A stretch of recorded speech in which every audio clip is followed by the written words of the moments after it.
Feike Sijbesma, Chairman and CEO of Royal DSM, leads the company that transformed from a chemical company into a life sciences and materials sciences company. They focus on health, nutrition, and material. Daan Roosegaarde, a Dutch artist and innovator, designed the Smog-free tower and Smog-free ring. Dr. Ling Fan, founder and CEO of Design.com, a leading internet platform in China that bridges creative talents with large enterprises and global organizations.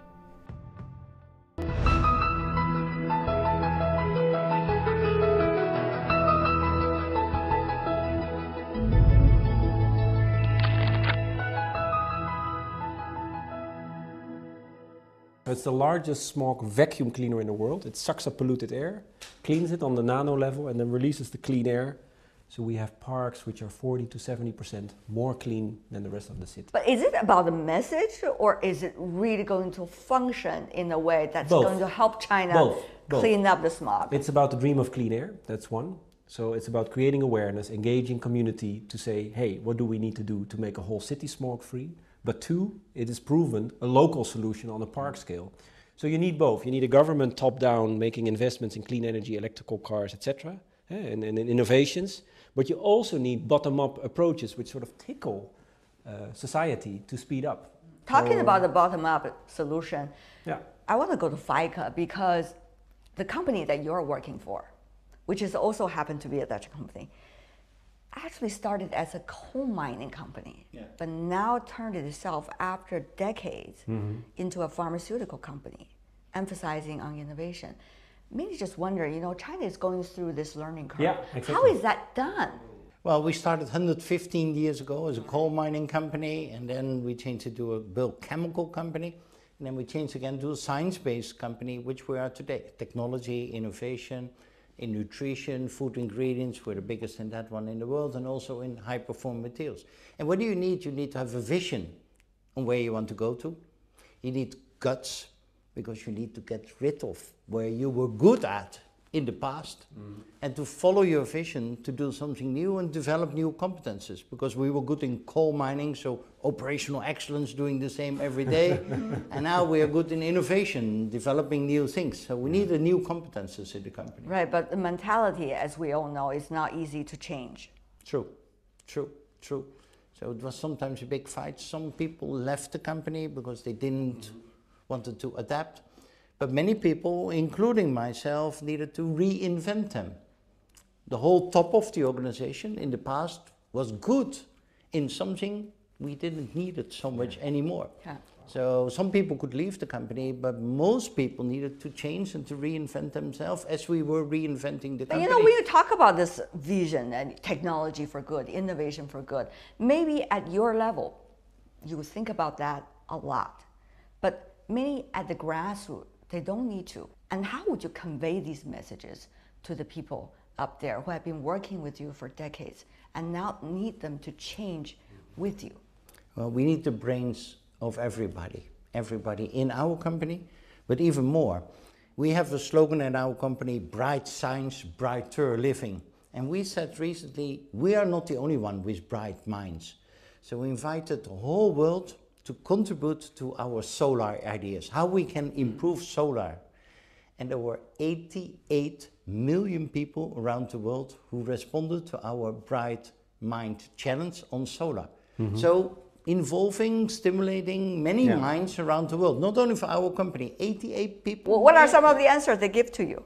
They came with new ideas how to improve solar. They give me some solar examples. Is old. That is the connection, how you get lithium, which is important for the storage on the batteries. But they had also new ideas on the coatings of solars, not to give the light back, but also new ideas how the electrical transmission is, that there is no loss of energy in the solar panel. And by this we can improve tremendously the output of solar panels by using the expertise of our company, 26,000 people, nice.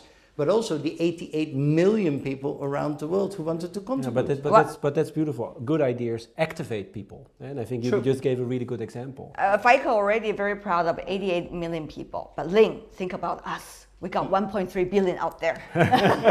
What do you mean us? It's all planet Earth, by the way. It's all planet Earth. If we throw out an idea, like the Chinese participate, but what about that? Technology for good. Do you think the country has reached to this barometer to think about these relatively, I think, philosophical questions? Or are we still in the mode of let's quickly get there, earn more money, and really get rich? Where are we now? Well, I think it's really relevant to talk about that right now.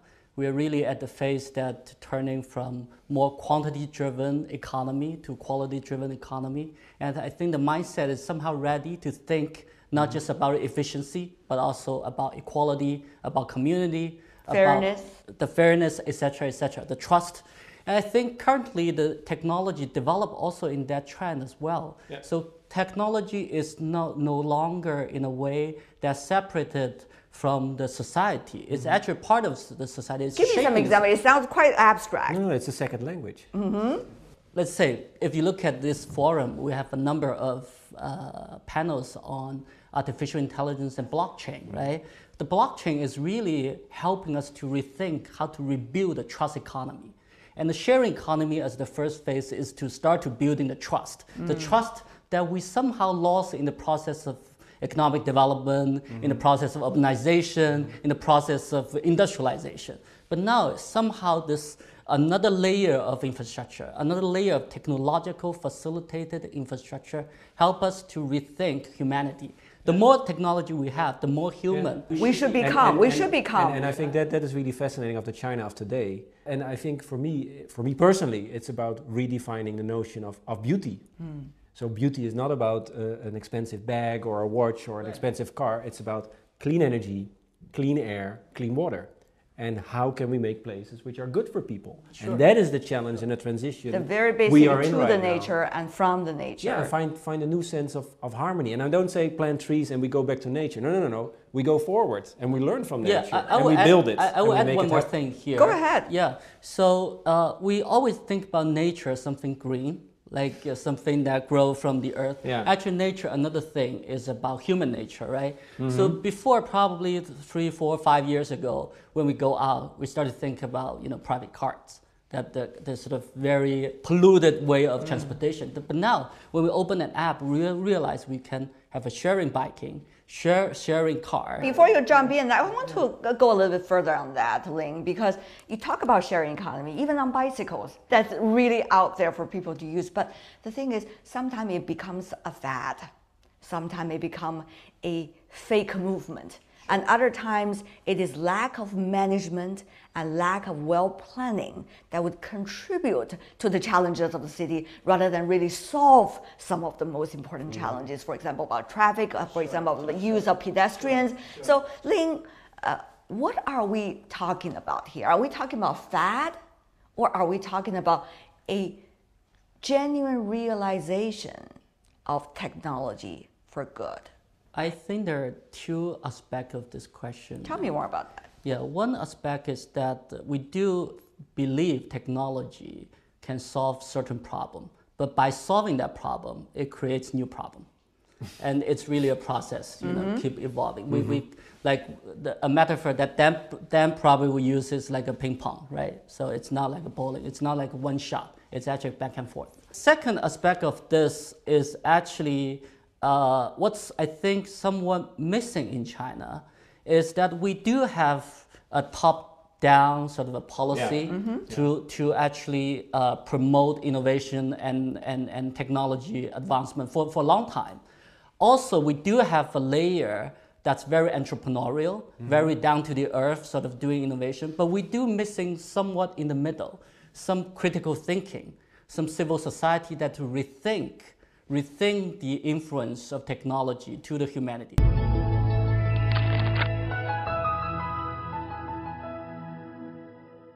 You can look from two angles to the world. You can say we have big problems on climate change, on energy, on waste, on food shortages.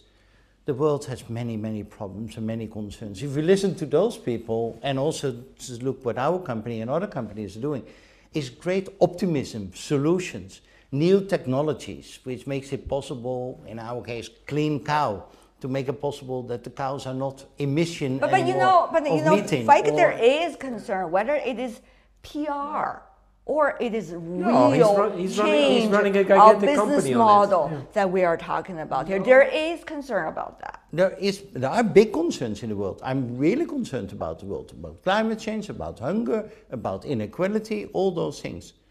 But is it also that I'm optimistic? I'm very optimistic because there's new technologies, there are new business models, there's a sharing economy. Right. We are converting waste in the United States, agriculture waste, we throw away, we now make it green energy.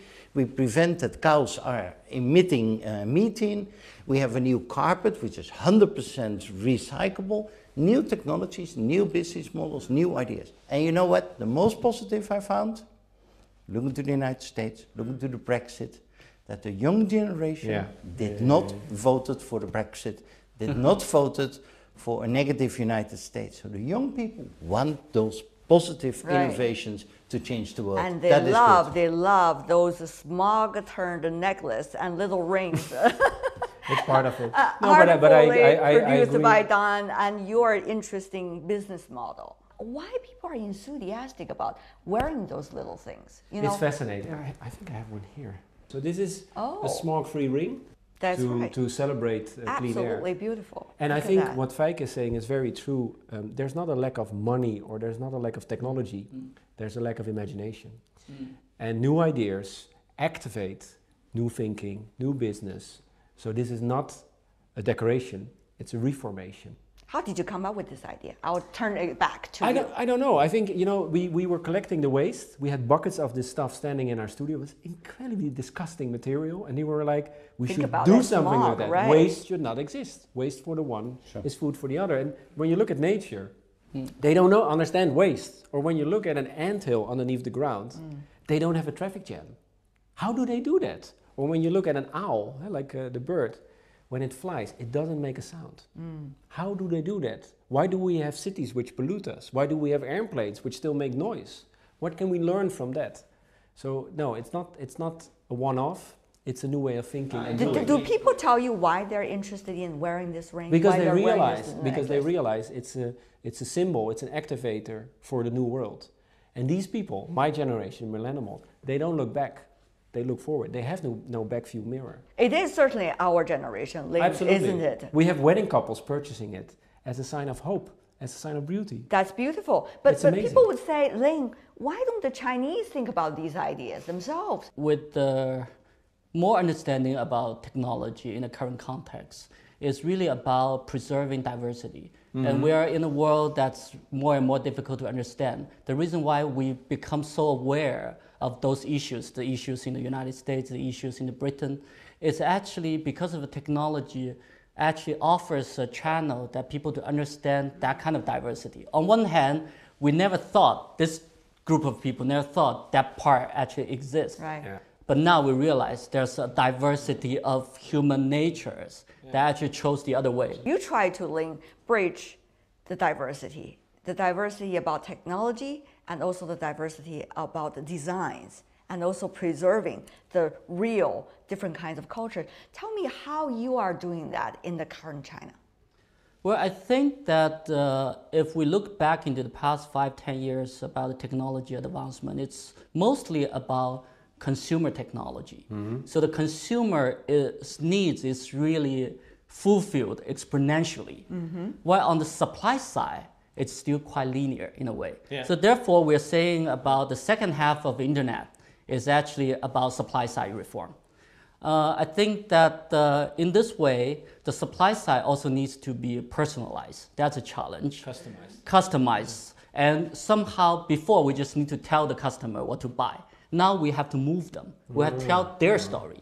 So go back to Dan's example. I think also maybe big companies also have that kind of challenge. It's why people want to wear a ring that is actually made out of dust. It's actually because that story moved the consumer. Yeah. And the consumer not just want to buy a product, a commodity, they want to buy the value as well. A purpose. So in a way that encouraged the business world to go with what technology exactly. So go a little bit further about what I'm sort of trying to propose is that if the demand side is already very personalized, very diverse, therefore the supply side also need to break that traditional consulting model or one that serves million model, and also needs to have this kind of platform version.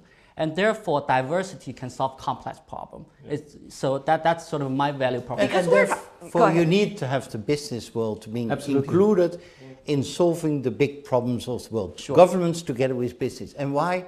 Because it's unnatural for business to think down and to let your business go down. It is normal for business to think in opportunities and how can you build, etc. So the business will look to opportunities, how to improve the world, how to invent a new ring, how to invent a new sharing economy, how to invent a new business model. That is the nature of business in order to survive. And the business knows, Darwin, you should adapt, otherwise you die. So the business every time need to adapt to a changing world with new ideas. When you think about technology for good, this is an idea everybody would love to agree. True. And yet, when it comes to implementation, particularly the pains of implementation, that's another story. Ling, I would ask you about that, because when you think about technologies, governments are slow to catch up with technologies. True. Regulations also slow. Yeah. And people would wonder whether business would take the liberty of this vacuum right now, legislative or other ways, in order to make a profit. That's a good question. Without paying much attention to this ultimate goal, as we say, technology for good. Yeah, good question. I think China is slightly different. Well, at least from my understanding, it's slightly different.